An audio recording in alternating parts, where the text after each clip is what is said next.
여러분 안녕하십니까? 라디오 오늘 강재입니다. 제5차 재난지원금 커트라인이 4인 가족 기준 부부 합산 월소득 878만 원이 될 것 같습니다. 정부가 국민 1인당 25만 원을 지급하는 코로나 상생 국민지원금 지급 커트라인으로 중위소득 180%를 유력하게 검토 중인데요. 중위소득 180%면요. 4인 가구 기준 부부 합산 월소득 878만 원 안팎이 됩니다. 1인 가구는 329만 원, 2인 가구는 556만 원, 3인 가구는 717만 원이 커트라인이고요. 5인 가구는 1,036만 원이 커트라인입니다. 그런데 이 안에 들어오더라도 공시가 15억 원 이상의 주택을 보유하고 있거나 금융소득이 2천만 원 이상인 고액 자산 보유 직장 가입자들은 지급 대상에서 빠질 수 있습니다. 가뭄의 단비 같은 국민지원금이 돼야 될 텐데요. 커트라인에서 살짝 벗어나는 분들은 아쉬움이 클 것 같네요. 7월 5일 월요일 라디오 오늘 광고 듣고 시작합니다. 자, 따라해보세요. 이카운트 ERP 4만원 회계관리, 이카운트 ERP 4만원 재고관리, 이카운트 ERP 4만원 생산관리. 사업 성공 함께해요. 이카운트 ERP의 모든 기능을 월 4만원에 드립니다. 이카운트 가입비 부가세 별도. 온가족 무종 고민엔 티어실 원스. 아빠 무종 엄마 무종 아들 무종 따님 무종 티어실 원스. 달라버려 티나는 무종 티 안 나는 무종.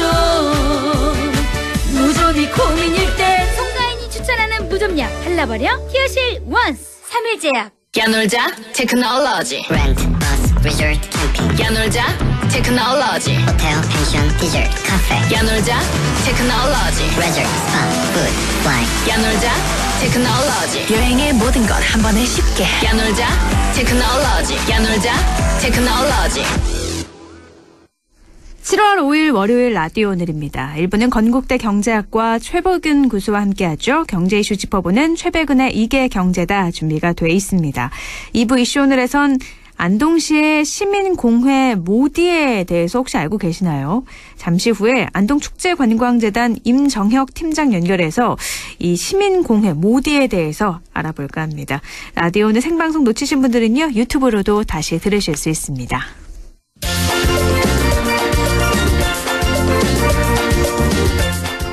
최백은의 이게 경제다. 경제 이야기 쉽고 명쾌하게 풀어보는 시간이죠. 건국대학교 최백은 교수 연결해 보겠습니다. 최백은 교수님 안녕하세요. 예, 안녕하세요. 네, 우리나라 수출이 굉장히 빠른 회복세를 보이고 있는 것 같습니다. 예. 우리나라 지난달 우리나라 수출이 39.7%죠. 40% 가까이 증가했다고 산업통상자원부가 발표를 했는데 이게 역대 6월 중에서 최고치라고요? 예. 이게 지금 그 단순한 그 수치만 가지고 우리가 얘기 이상의 내용이 있는데요. 네. 먼저 보게 되면은 그러니까 그 4월 달부터 그러니까는 지금 4월 달, 5월 달도 40%대 수출이 증가했었어요. 네.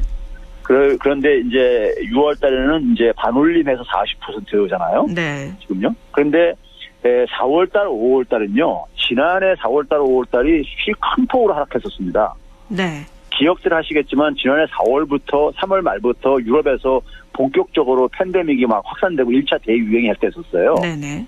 그래서 4월 달에 우리나라 수출이 막 25% 하락할 정도로 막 이렇게 큰 타격이 진행이 될 때였었거든요. 그러다 보니까 4월 달, 5월 달은 지난해에 대비해서 기저효과도 좀 있습니다. 지난해 워낙 많이 떨어졌었기 때문에. 네. 그래서 사실 그 이전인 2019년에 비교해보면 4월 달 같은 경우 올해 4월은 5%뿐이 안 증가한 거예요. 아, 2019년에 비교해서는 5%요. 네. 예. 그러니까 지난해 그러니까 워낙 많이 떨어지다 보니까는 이제 이렇게 나타났던 건데요. 6월 달 같은 경우는 전혀 양상이 달라진 것이요. 네. 소위 말해서 2019년을 대비해서 비교해도 한 25%가 상승했어요. 아, 네.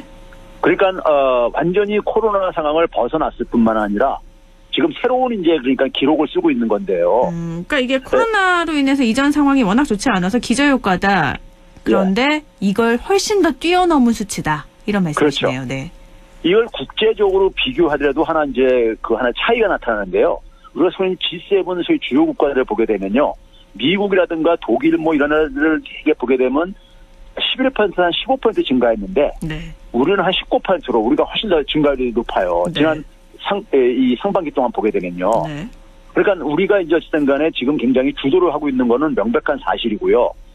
그 다음에 이제 또 한 가지 뭐냐면 지금 3천억 달러 돌파했다는 얘기가 뉴스에도 나오고 있을 텐데요. 네. 처음으로요. 상반기 네. 누적으로요. 네. 네, 올해 그러니까 우리가 지금까지 그러니까 수출액이 가장 높았던 해가 2018년이었습니다. 네. 6천억 달러 처음으로 넘었었던 게 2018년이었어요. 1년 총 수출액이요. 네. 근데 이거를 기록을 갈아치울 게 확실시되고 있고요. 올해요. 네. 갈아치우고 이렇게 확실한데 문제는 뭐냐면 이렇게 수출이 폭발하는 이제 그러니까 이유인데요. 네. 이유를 보게 되면 우리가 커다란 변화가 지금 발생하고 있다는 걸 좀 확인할 수가 있어요. 커다란 변화요? 네. 예. 하나는 뭐냐면 2018년도에는 그러니까 우리가 수출이 지금 역대 가장 높았던 해가 2018년이었는데요. 이때 수출을 주도했던 것 중에 수출 증가의 한 57%가 반도체였었습니다. 네. 당시에 이제 우리가 반도체 특수라는 말을 이제 뉴스에서만 우리가 얘기할 정도로요. 네. 그런데 올해 지금 수출 증가에서는 반도체는 16%뿐이 기여를 안 했습니다. 그러니까 그 얘기는 뭐냐면은 수출 품목이 굉장히 포트폴리오가 굉장히 다양해지고 있다. 그러니까 여러 품목들이 공동으로 그러니까 끌어올리고 있다는 겁니다. 그러면 단순히 이렇게 수치만 증가한 게 아니라 양적 증가뿐만 아니라 질적으로도 수출이 굉장히 지금 좋아지고 있다. 이렇게 봐도 예. 된다는 거죠. 그렇죠. 그래서 거기에 대한 하나의 예 중에 하나가요. 우리가 수출액이라고 하는 거, 지금 우리가 39.7%가 올랐다는 것은 수출액인 거거든요. 달러 기준으로요. 네.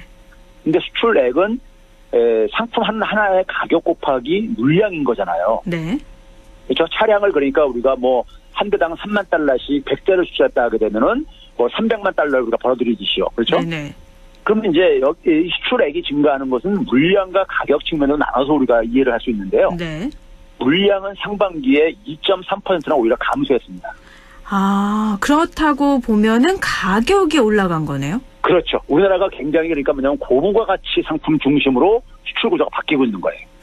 그건 어떤 것들이 있을까요? 그러니까 우리가 선진국가들은 상품들을 보게 되면 우리가 흔히 이제 뭐 그 유럽에서 이제 명품들 같은 경우 보게 되면 가격 올려도 잘 팔리고 그러잖아요. 그렇죠. 그러니까 이제 그런 것들은 가격이 소위 말해서 수출의 경쟁력을 결정하는 요인이 아닌 거잖아요. 그렇죠. 그러니까 그 제품의 그 경쟁력, 질의 경쟁력이 있는 거잖아요. 네. 그러니까 제값을 다 받고서 우리가 지금 파는 상품들이 늘어나고 있다는 겁니다. 단순히 비교를 해보면 중국산과 뭐 유럽산으로 봤을 때 중국산은 가격이 저렴해서 산다고 하면 그렇죠. 유럽산은 그 이미지나 질을 보고 사는 건데 그렇죠. 우리나라가 이렇게 바뀌고 있다는 거죠. 그렇죠. 이게 이제 그러니까 굉장히 중요한 변화죠. 우리나라가 그러니까는 수출 무역 구조에서도 선진국형으로 지금 완전히 바뀌고 있다는 걸 보여주고 있는 거죠. 이런 원인이 항상 말씀하셨듯이 K-방역으로 인한 국가 브랜드 이미지가 개선된 맞습니다. 것이다. 네, 맞습니다. 그래서 우리나라 보게 되면 더군다나 뭐냐면 또 하나 이제 바람직한 게 뭐냐면은 우리나라 15대 품목이 전체 수출에서 80% 차지를 해요. 네. 그런데 이 15대 품목이 그러니까 전통산업도 있겠고 신산업도 있을 거고 그렇게 아니겠습니까요? 네. 근데 이게 양쪽 다 같이 지금 증가를 하고 있어요. 15대 품목이 골고루 다 증가하고 있다고요? 예. 그러니까 신산업 같은 경우 바이오에스라든가 2차 전지 무슨 로봇 이런 것들이 포함되어 있는데 이런 네. 것들도 같이 그러니까 큰 폭으로 증가를 하고 있거든요. 네. 그런 점에서 그러니까는 전통산업 중심으로 간다면은 우리가 미래가 우리가 이제 좀 불확실한 거잖아요. 네. 그렇죠? 근데 미래 산업도 지금 그러니까는 계속해서 속속 진입해 들어오고 있다. 하는 것이고요. 또 한 가지는 뭐냐면 수출 시장이 우리나라는 대개 보게 되면은 주요국, 중국, 미국, 유럽연합 이런 쪽을 중심으로 했는데 아세안이라든가 인도, 중남미가 부상을 하고 있어요. 네. 우리나라의 하나의 굉장히 중요한 과제 중에 하나가 저희 특정 국가에 대한 의존도를 줄이는 건데 네. 특정 상품에 대한 의존도와 특정 국가 시장에 대한 의존도를 줄이는 건데 그게 지금 나타나고 있는 거죠. 그러면 그만큼 위험 요인이 줄어들고 있다고 봐도 그렇죠. 되겠네요. 바로 그거죠. 우리가 그러니까 만약에 중국에다가 그러니까 목을 내게 되면 중국에 우리가 이 보복으로부터 언제든지 그러니까 우리가 위험에 노출되듯이요. 네. 그리고 반도체만 가게 되면 반도체가 그러니까 경기가 안 좋을 때 우리가 또 타격을 보듯이요. 네. 그런데 이거를 다변화시키게 된다는 것은 시장을 다변화하고 품목을 다변화시킨다는 것은 그만큼 우리 경제 구조를 더 우리 경제 생태계가 굉장히 건강해지고 있다는 걸 보여주는 거죠. 단순히 그러면 이 부분이 국가 브랜드 이미지가 좀 개선된 것에 이 때문인가요? 아니면 다른 것들이 또 있나요? 저는 가장 큰 게 그러니까 우리가 지금 많은 경제 전문가들이 올해 이렇게 큰 폭으로 수출이 기록되는 거를 예상을 못했었어요. 한국은행조차도요. 이 정도일 줄은 몰랐다. 이런 반응이에요. 그렇죠. 네. 그러다 보니까 다 이게 지금 경제 성장률 전망치 다 바꾸고 있잖아요. 몇 달 만에요. 네. 그 이유가 뭐냐면은 팬데믹 전과 후에 네. 한국 경제 구조와 산업 구조가 근본적으로 달라진 것에 대해서 예측을 못했기 때문인 거예요. 근데 그게 왜 예측을 못했냐면요. 네. 솔직히 말해서 2019년이나 2021년이나 뭐가 그렇게 우리가 크게 변했겠습니까요? 그러니까요. 네. 그런데 결국 뭐냐면 외국에서는 근데 우리 상품을 굉장히 선호하게 됐다는 것은 그건 뭘로 설명할 수 있겠습니까요? 우리 국가 이미지의 변화 이런 거가 가장 우리가 설명할 수밖에 없는 거잖아요. 우리 상품이 그새 한 1년 사이에 뭐가 이렇게 많이 변했겠냐고요. 네, 새로운 기술이 획기적인 게 모든 분야에서 다 생긴 것도 아니고. 그렇죠. 그런 것도 네. 한 5년, 10년 지나서 이렇게 생긴다면 이해가 가겠지만은. 네. 그렇잖아요. 네. 그런 점에서 2019년만 하더라도 수출이 굉장히 위기에 있었습니다. 네. 18년보다 줄어들 정도로요. 네. 근데 팬데믹을 거치면서 얘기하니까 이런 변화가 생겼다는 얘기는 팬데믹 전과 후에 그러니까 뭔가 변화가 생겼다는 걸 의미하는 거 아니겠어요. 네. 그렇죠. 그 점에서 제가 얘기하는 게 바로 K방역이고 K방역은 결국은 뭐냐면 대한민국 시민들이 만들어낸 거거든요. 시민들의 자발적인 참여를 가지고 사실은 개방성을 유지하면서 소위 경제적인 충격도 최소화시키고 소위 말해서 방역으로서 통제를 한 이런 거다 보니까는 그 속에서 소위 말해서 이건 대한민국 국민들이 만들어낸 겁니다. 경제 정책 이런 부서들이 만들어낸 게 아니라 네. 대한민국 국민이 만들어냈고 그런 점에서 저는 대한민국 국민들이 자기 자신에 대해서 자부심을 가져도 저는 충분하다고 보고 그래서 제가 이 전국민 재난도 이 부분에 대한 국민들의 공로를 저는 배려해 준다는 차원에서 제가 이 전국민도 얘기를 하는 거예요. 지난번도 얘기했지만. 네네. 그러니까 어떻게 보면 주식 같은 것도 그렇잖아요. 기업이 저평가돼 있으면 어떤 위기가 있을 때 그게 진가를 발휘해서 나중에 인정을 받잖아요. 그것처럼 코로나19로 한번 위기를 겪었지만 우리나라 사람들이 이만큼 방역에도 철저하고 이런 것들이 세계에 좀 알려져서 그게 전반적으로 수출에도 좋은 영향을 미친 거네요. 그렇죠. 근데 이렇게 수출이 계속해서 미래를 좋게 보셨지만 올해 계속해서 이렇게 좋은 성과가 나타나고 또 올 한해 역대 최고를 찍지 않을까 이런 전망이 있는가 하면 지금 이게 잠깐 올라간 거고 조금 떨어질 수도 있다 이런 전망도 있더라고요. 물론 지금 이제 수출이 증가하는 데는 세계 경기의 빠른 회복의 이제 우리가 결과이기도 합니다. 네. 당연히요. 네. 우리가 수출한다는 것은 상대 국가에서 그만큼 소비가 증가한다는 걸 의미를 하는 거기 때문에요. 네네. 그러니까 세계 경기가 그러니까 후퇴를 하게 되면 당연히 영향을 받죠. 근데 그때는 그러니까 그 영향은 우리만 받는 게 아니라 다른 나라도 다 같이 받을 수밖에 없는 거고요. 그러면 그 상황 속에서 영향을 상대적으로 우리가 많이 받겠습니까? 적게 받겠습니까요? 우리 상품에 대한 매력이 증가하게 되면 상대적으로 적게 받을 수밖에 없는 거죠. 그것도요. 네. 이런 브랜드 이미지가 우리나라 국가 브랜드 이미지가 올라가면 엄청난 큰 사건이 있지 않는 한 확 떨어질 가능성은 없는 거죠. 이게 이제 그러니까 지금 올해 나타나는 것이 이제 소위 말해서 우리가 보복 수요라는 말을 이런 보복 소비라는 얘기를 많이 우리가 유행어처럼 쓰고 있잖아요. 네. 그러니까 이게 이제 그러니까 작년에 워낙 억압됐던 게 이제 그러니까 이 반등으로 기저효과로 이게 나타나는 것도 있다 보니까는 내년에는 그러니까 증가율이 올해처럼 이렇게 지속되긴 힘들죠. 아무래도요. 네. 그러니까 올해 워낙 많이 올랐으니까 그거 대비해서 올라가야 되는 거니까 증가율이요. 네네, 그렇죠. 그런 점에서 이게 좀 약간 이제 그러니까 연말 내년 추를 들으면서 저는 좀 약간 쿨다운 될 것 같아요. 영어로 표현은 죄송하지만은 네. 좀 식을 수가 있다. 네. 식을 수는 있는데 근데 새로운 그러니까 또 이제 변수가 등장하면 모르겠지만은 그렇지 않고는 그러니까는 적어도 대한민국은 지금 그러니까 이 지금 위기를 기회로 만들고 있는 건 사실이고 이러한 상황 속에서 소위 말해서 이제 우리한테는 남겨진 과제들이 많잖아요. 네. 이런 것들을 빨리 그러니까 우리는 보완하는 시간을 우리는 좀 확보했다고 좀 생각을 해야 되는 겁니다. 네, 알겠습니다. 그 과제라고 하면 민생 경제가 아직 회복되지 않았기 때문에 그런 그렇죠. 부분을 회복해야 된다는 말씀이신 것 같고요. 예. 지금 부동산 이야기를 좀 넘어가 보면 도교상 금융위원회 부위원장이 지난 2일에 금리 인상 시기가 본격적으로 다가오고 있다고 하면서 검은 먹구름이 들이오고 있다. 전문가들의 이 경고를 명심해야 되는데 굉장히 강조를 했어요. 예. 이런 말 들으면 굉장히 불안해지거든요. 예, 그렇죠. 네.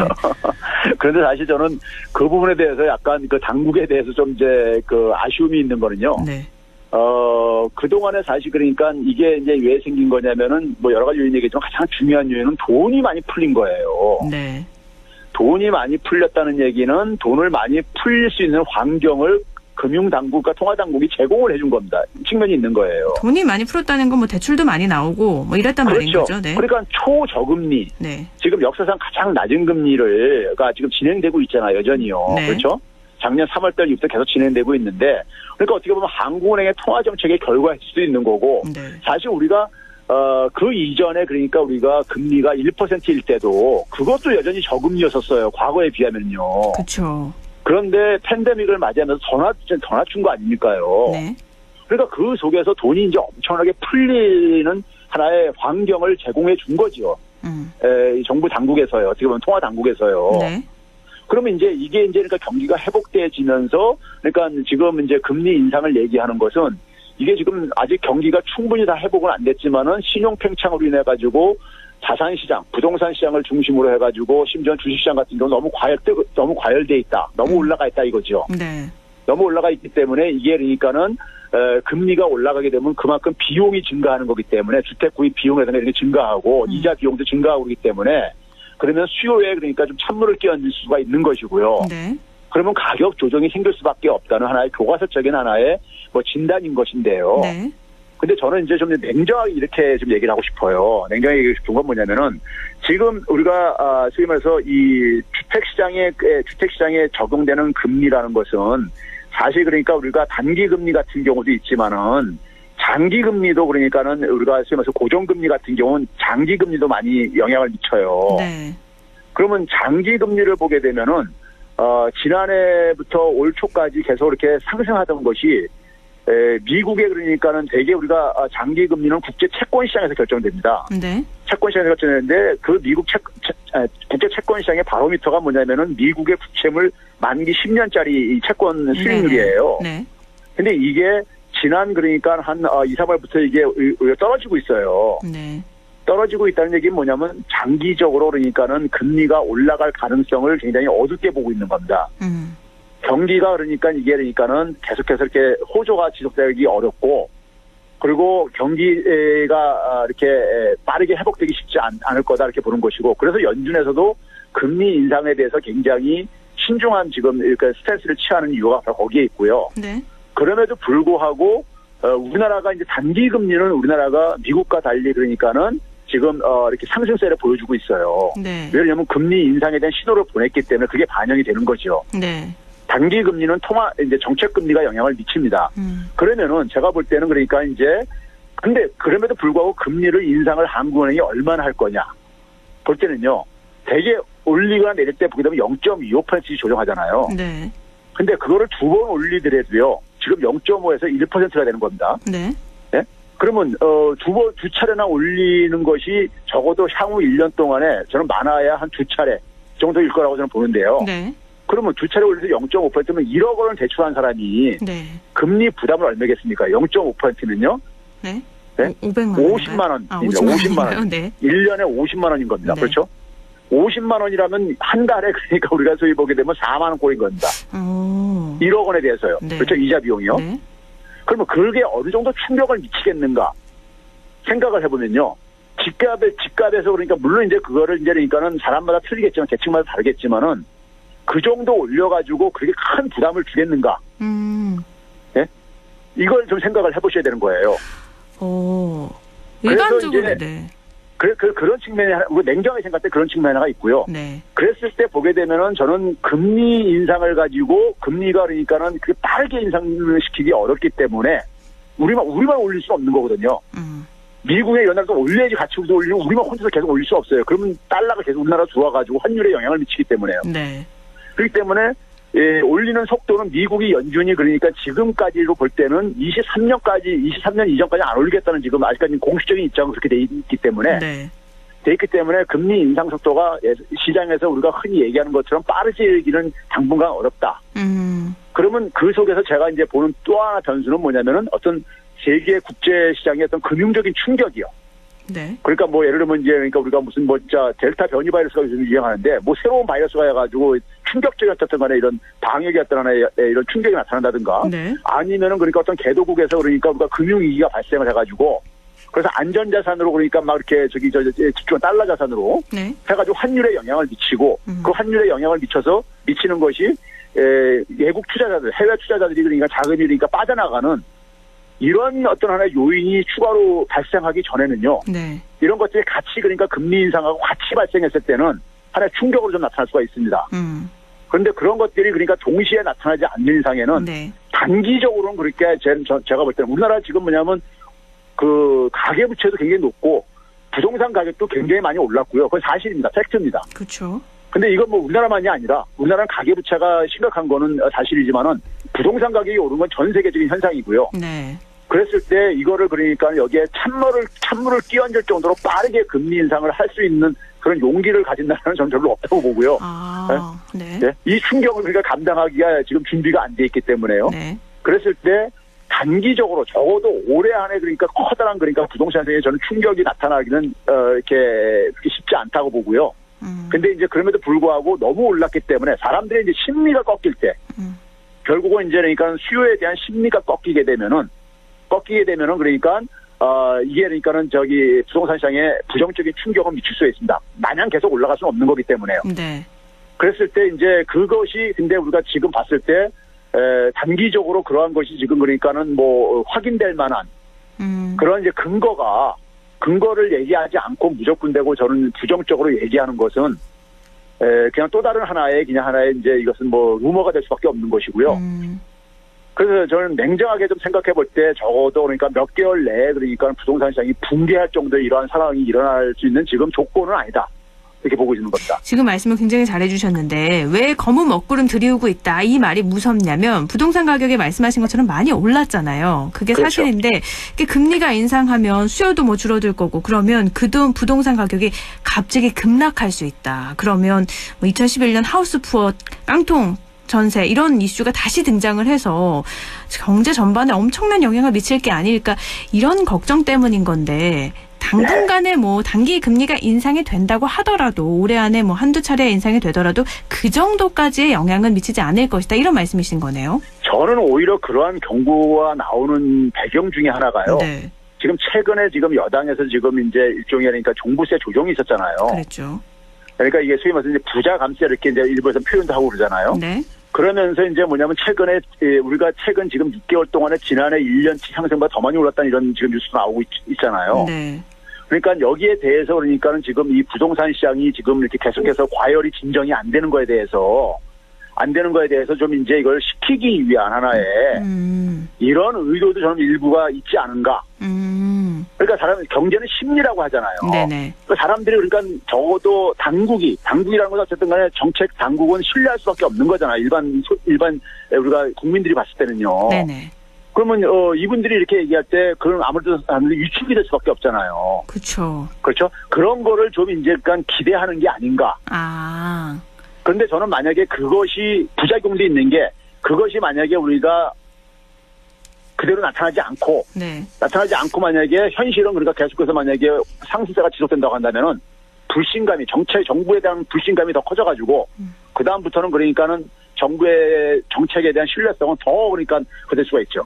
지금 사실 불신이 굉장히 높은 상황이잖아요. 부동산 가격 그렇죠. 잡겠다 했는데 못 잡아서 또 올라가고 그래서 처음에 그 기회를 놓친 사람들은 오히려 벼락부자라는 말이 생길 정도로 부동산에 대한 정부의 신뢰는 바닥을 지금 치고 있는데 이런 부분이 어떻게 보면 잘 작용을 한다면 부동산 가격이 올라가는 걸 잡을 수는 있지만 다시 반대로 생각하면 잡지 못한다면 더 불신을 그렇죠. 초래해서 부동산 가격이 더 요동칠 수도 있는 거네요. 더 악화시켜가지고 네. 나중에 더 큰 폭락을 그러니까 만약에 할 때 더 오를수록 나중에 가격 조정은 더 그만큼 커질 수밖에 없는 거예요. 네. 많이 올라가면 올라갈수록요. 그러면 그 그 책임으로부터 정책 당국은 자유로울 수가 없는 거죠. 그래서 한마디 한마디가 굉장히 중요한 거고. 중요한 거죠. 네. 책임을 져야 되는 겁니다. 네. 예. 알겠습니다. 금리에 대해서는 그러면 아직은 교수님 말씀에 따르면 그렇게까지 걱정할 단계는 아니다. 저는 뭐 올 연말까지는 길게 봐더라도 네. 연말까지는 그러니까 그러한 지금 확실한 조짐은 네. 그것이 커다란 충격을 줄 만한 네. 물론 금리 인상으로 이제 그러니까 0.25로 올릴 때 시장이 좀 이제 긴장을 하겠죠, 일시적으로요. 네. 근데 우리가 냉정하게 생각해서 0.25 올렸을 때 그 부담이 얼마나 시장에다가 부담을 주겠는가. 이걸 냉정하게 생각해보자 이거죠. 네. 물론 부담은 있지만 뭐 이렇게 그렇죠. 엄청나게 휘청일 정도의 부담은 아니다. 그 0.25%면 네. 1억 원에 대해서 25만 원입니다. 네.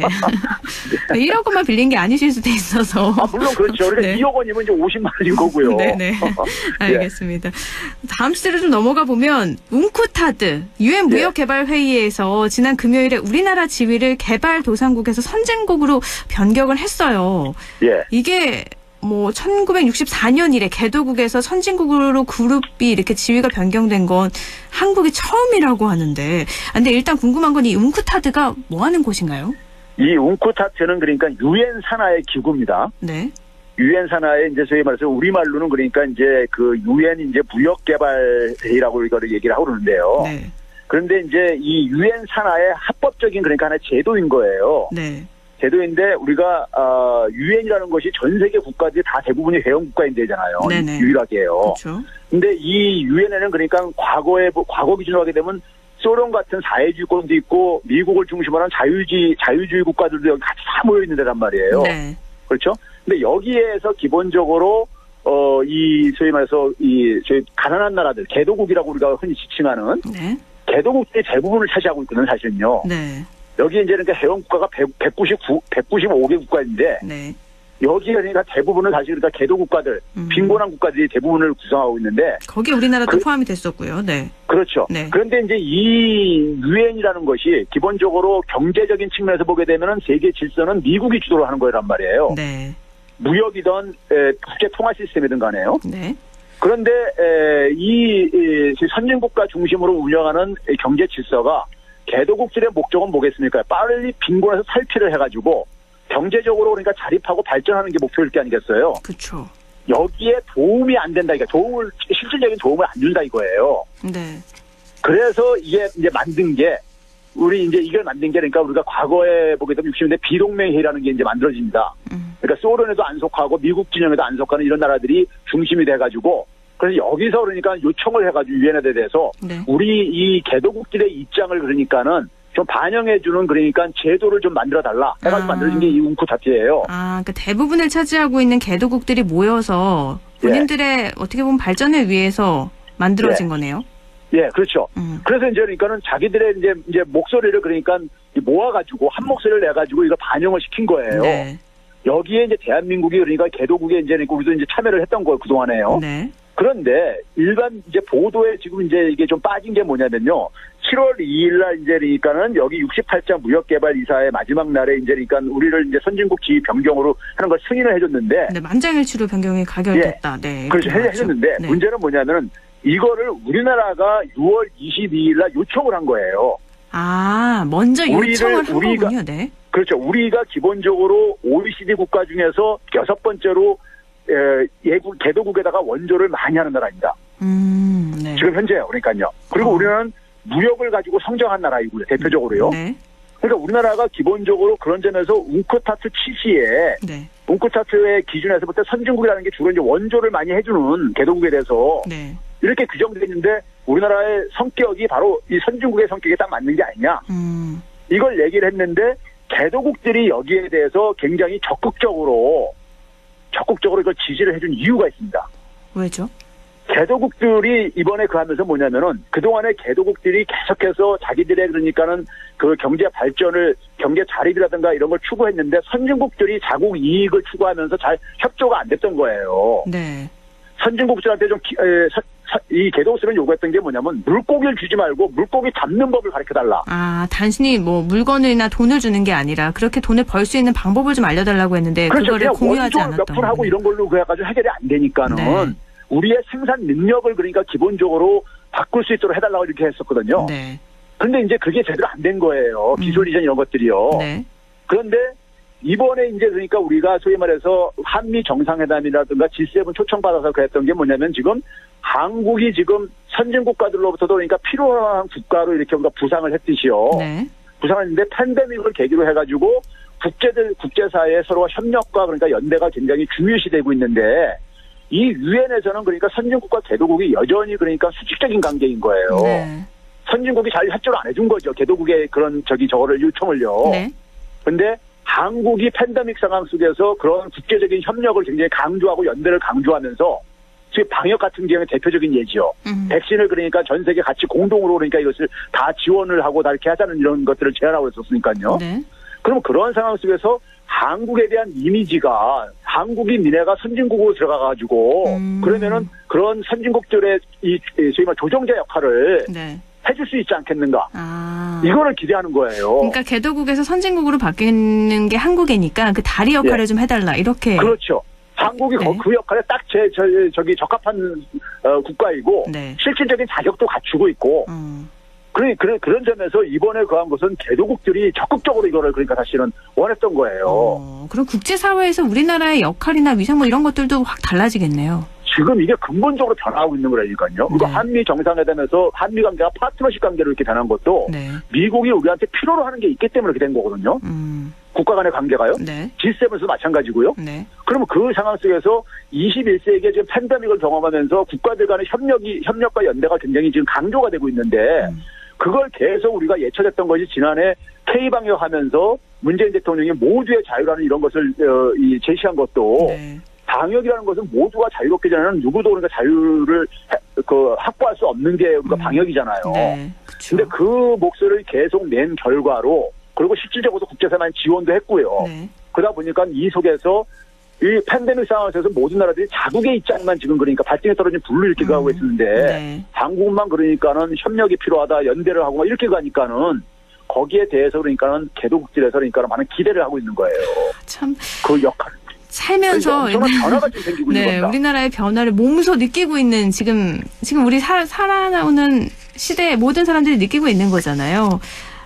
참. 이게 앞에서 얘기한 수출하고도 이게 다 맞물려 있는 거예요. 그러네요. 네, 모든 게요. 이게 교수님하고 말하고 나면요. 네. 한국인이라는 게 굉장히 자랑스러운 일이구나. 그렇죠. 제가 그래서 자부심을 느끼게 돼요. 네. 자부심을 가져도 된다고 제가 네. 얘기하는 게 바로 그겁니다. 네. 알겠습니다. 오늘 기분 좋게 마무리할 수 있겠네요. 다음 네. 주에 또 이야기 나누도록 하고요. 오늘은 여기서 정리하도록 하죠. 말씀 고맙습니다. 네, 감사합니다. 네. 최백은의 이계경제다 건국대학교 경제학과 최백은 교수였습니다. 저는 광고 듣고 2부에서 뵐게요.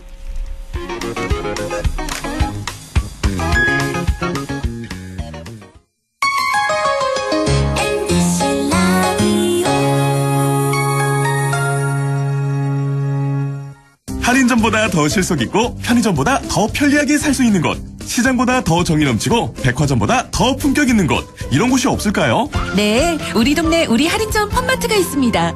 지난 25년간 항상 고객과 함께한 홈마트. 용상점, 자이점, 신영주점, 사천점에서 새롭게 고객님께 다가갑니다. 홈마트. 어떡해. 그 소식 들었어? 영주농협자재센터에 농자재, 관수자재, 공구에 일반 자파까지. 영주농협 파머스마켓 바로 옆으로 왔다고 하더라고. 정말? 영주 농협자재센터로 당장 가야겠다. 054-637-8788 영주농협자재센터. 가구 살 땐 꼭 한번 가보자. 안동 명품 가구 백화점. 흑표 흑침대, 양성국 갤러리, 금성침대, 한국 가죽 소파, 장수돌 침대. 다양한 브랜드 가구를 한 곳에서 쇼핑할 수 있는 대형 가구 전시장. 안동 명품 가구 백화점. 털린 그림 찾기 해보실래요? 틀린 그림 말고 털린 그림. 바로 이런 그림이죠. 이벤트 응모만 하면 100% 당첨? 엄마, 민증 좀 주세요. 빨리 성인 인증해야 돼. 그래, 여기. 잠깐! 어머니, 신분증을 그냥 막 주시게요? 그러다 개인정보 다 털려요. 주민등록번호는 물론 택배위 이름과 주소까지. 일상 속 털린 그림은 없는지 함께 찾아보세요. 온 가족의 소중한 개인정보. 털리기 전에 함께 지킬 수 있도록 공익광고협의회. 마음을 열어줘. 다가가 나 속삭이던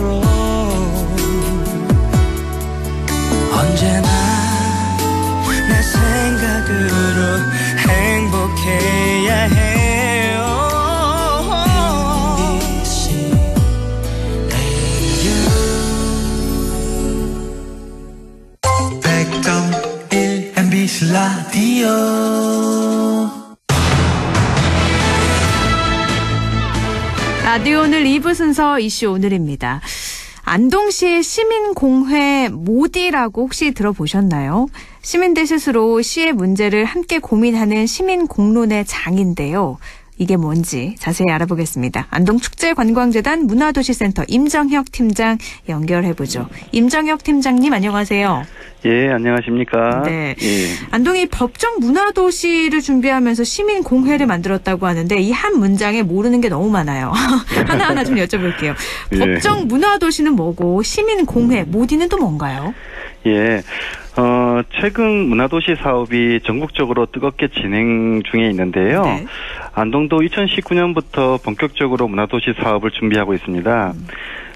이는 법정 문화도시라고 해서 지역문화진흥법 제정 이후에 문화도시의 법적 근거가 마련되면서 법정 문화도시로 지정되면 5년간 최대 200억을 지원받을 수 있는 정책 사업입니다. 네. 예. 안동은 이미 역사 전통의 도시이고 관광 거점 도시로 잘 알려진 도시입니다. 그런데 무슨 문화도시 사업을 또 하느냐는 질문을 종종 받습니다. 현재까지 도시의 문화 사업이 외부인 그리고 관광객에 집중하여 도시의 경제 발전을 도모해온 방향이라면 문화도시는 내부인 즉 도시에 살고 있는 시민의 삶을 케어하고 보다 행복하게 만들어가는 사업으로 생각해 주시면 될 것 같고요. 네. 문화로 도시의 발전을 이루고자 하는 사업입니다. 여기에 이제 시민공회는 바로 이 문화도시를 위한 공론장으로 그 도시의 사람들이 모여서 도시 문제, 도시 이슈, 또 도시의 이웃들의 이야기를 나누고 정책과 사업을 만들어가는 시민 공론장으로 만들어졌어요. 네. 예, 그리고 모디라는 애칭도 만들었고요. 그래서 지금은 시민공회 모디라고 불러주시면 될 것 같습니다. 아, 그러면요. 제가 제대로 이해했는지 한번 좀 봐주세요. 그러니까 지역의 발전을 위해서 법정 문화도시로 지정되기 위한 준비인데 그 준비를 하기 위해서 시민공회 모디가 만들어졌다. 이게 맞는 말인가요? 예, 준비는 그렇게 만들어졌지만 네. 앞으로 시민공회가 안동의 문화를 시민들이 만들어가는 시민 주도형으로 만들어가는데 앞으로도 큰 역할을 할 것 같습니다. 네. 근데 이 모디라는 건 무슨 뜻이에요? 함께 모이다라는 이 사투리인데요. 대선도 사투리입니다. 네. 우리 모디자 이런 말이죠. 아, 예. 그렇군요. 그래서 네. 모디 함께 모여서 네. 얘기해보자. 모디. 예, 알겠습니다. 맞습니다. 말씀하신 것처럼 안동이 이미 문화도시잖아요. 네. 근데 더 행복한 문화도시가 될 수 있다면 정말 모든 시민분들이 참 바라는 바일 텐데 예. 안동 문화도시의 비전을 그러니까 이 진할역이 아니라 힘력을 써서 시민역, 시민역사 문화도시라고 들었어요. 이 비전 누가 만드셨어요? 일단 비전은 우리 안동을 한번 바라보면요. 역사 속의 안동은 새로운 사상과 행동의 중심지였습니다. 그러한 안동의 시민역을 다시 부활하여 새로운 시민역의 역사를 다시 쓰는 문화도시. 좀 어렵지만 문화 민주주의를 위한 시민 주도의 문화도시 또는 민관 협치의 유기적인 문화도시. 네. 이것이 안동시가 지향하는 문화도시고요. 안동 문화도시의 정확한 비전은 내 삶이 변화하는 시민 역사 문화도시 안동입니다. 예, 이런 비전과 방향성은 시민공회에서 만들어져 가고 있었습니다. 예. 그러니까 이 모디처럼 시민이 만들어가는 시민의 힘으로 바꿔가는 예. 그런 거네요. 예, 맞습니다. 근데 이 모디에는 지금 현재 어떤 분들이 이렇게 좀 모여서 이야기를 나누고 계신 건가요? 이 시민공회 모디에는 정말 다양한 분들이 참여해주고 계시는데요. 네. 안동 시민이라면 누구나 연령이나 성별, 직책에 상관없이 참여하실 수 있습니다. 네. 16만 안동 시민에는 16만 개의 생각들로 서로 다 다르잖아요. 네. 물론 뜻을 같이 하거나 하는 것도 있겠지만요. 예, 그래서 이런 각각의 시민들의 생각하는 안동이라는 도시 이야기, 또 내 삶의 이야기를 주로 많이 하고 있고요. 예를 들어서 안동의 도시 문제라든가 문화생활, 여성의 삶, 유교와 지역의 삶, 청년 문제, 어른 문화, 상층 문화 등 다양한 이야기로 소통하고 있고 또 앞으로도 계속하고 있습니다. 예, 또 시민의 참여를 계속 부탁드리고 있고요. 네. 예, 향후 이런 이야기들을 잘 응집해서 도시의 의제로 삼고 또 도시를 변화시키는 사업화라도 추진하고 있습니다. 예, 지금은 구 안동역을 문화 플랫폼으로 새롭게 재생하였는데요. 네. 이 구 안동역 문화 플랫폼을 중심으로 시민공회가 진행되고 있습니다. 예, 모디는 시민 누구에게나 개인의 의견을 말할 수 있는 기회를 주고 또 귀담아 들어줄 수 있는 포용력과 함께 힘을 모으고 있습니다. 예, 또 실제 사업으로도 실행할 수 있고요. 시 정책에도 소중하게 반영될 것으로 생각됩니다. 이 시민공회가 지난해 10월부터인가요? 준비가 됐다고 들었어요. 네. 근데 예. 지난주에 첫 시민공회 모디 데이가 열렸다고 하던데 어땠나요? 여기 그때는 모디 모임에 몇 분 정도나 함께 했고 어떤 이야기를 좀 오고 가고 했는지 궁금하거든요. 예, 사실 시민공회가 저번 첫 시민공회가 열렸는데요. 네. 실은 안동시가 문화도시를 준비해 오면서 2019년도부터 시민공회와 같은 원탁회의를 꾸준히 진행해 왔었습니다. 네. 예, 처음에는 시민 라운드 테이블, 미니 포럼 문화 이슈다라는 거, 또 민간 PD 회의 등 다양한 시민 소통 테이블을 펼쳐왔었는데요. 지속적인 참여 시스템을 구조화되지 못하는 좀 안타까움이 있었고요. 또 연속적인 시민 공동체로서 집단 지성을 이루어가는 것에 한계를 보여왔습니다. 이를 보완하기 위해서 시민 거버넌스 시스템으로 작년도 지난해 10월부터 만든 것이 바로 이 시민공회 모디입니다. 그리고 올 2월 달부터는 매주 화요일에 시민공회 준비위원회를 통해서 안동에 맞는 안동형 공론화 시스템을 만들기 위해서 꾸준히 다듬고 준비해 왔습니다. 네. 이 과정을 거쳐서 이번에 구 안동역에서 본격적으로 시작을 했고요. 시민공회가 열리게 되었습니다. 현재는 약 한 120명 정도가 함께 주고 계신데요.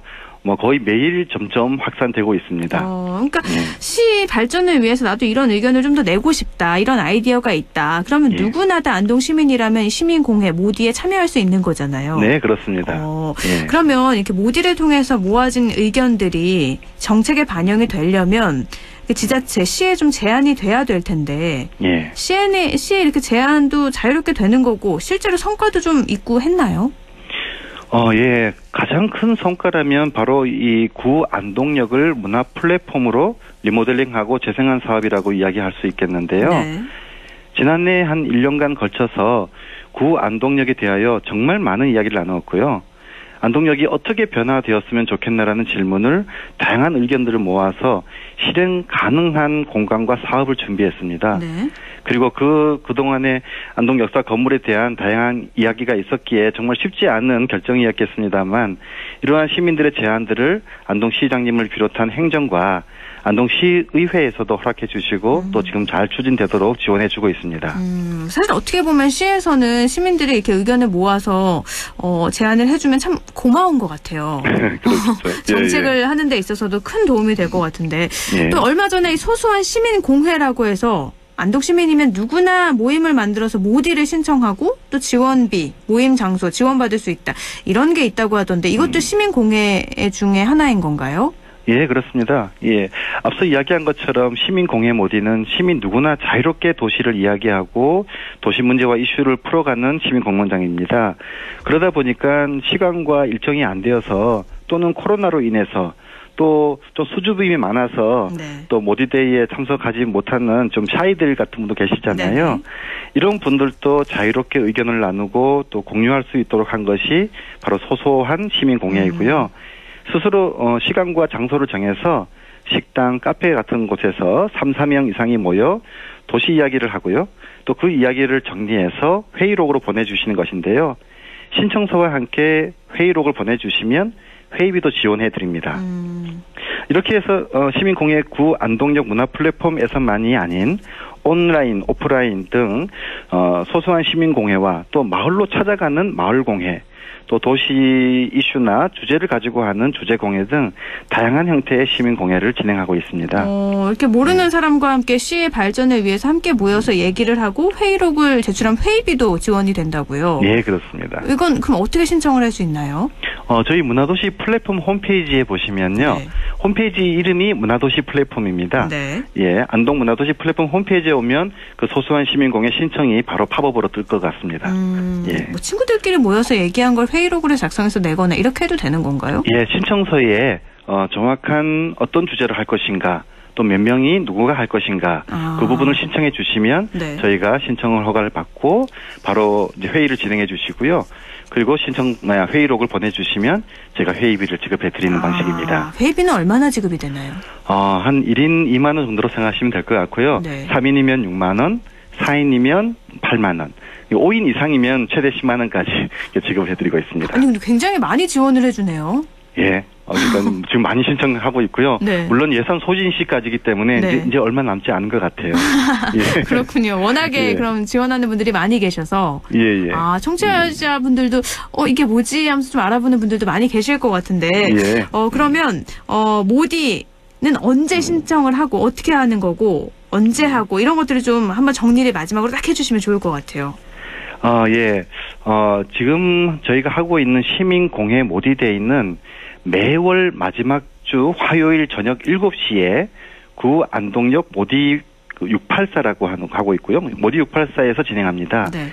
이 구 안동역 이름을 이제 모디 684라고 했는데 684는 안동역의 도로명 주소의 번지를 의미합니다. 네. 예. 모디는 시민공회를 의미하고요. 그래서 모디 684는 시민공회의 장소를 의미하도록 모디 684로 결정하였습니다. 이런 시민공회 모디데이의 참가 신청은 안동문화도시 플랫폼 홈페이지에서도 할 수 있고요. 또 전화로도 할 수 있습니다. 054-857-8536번으로 해주시면 가능합니다. 예.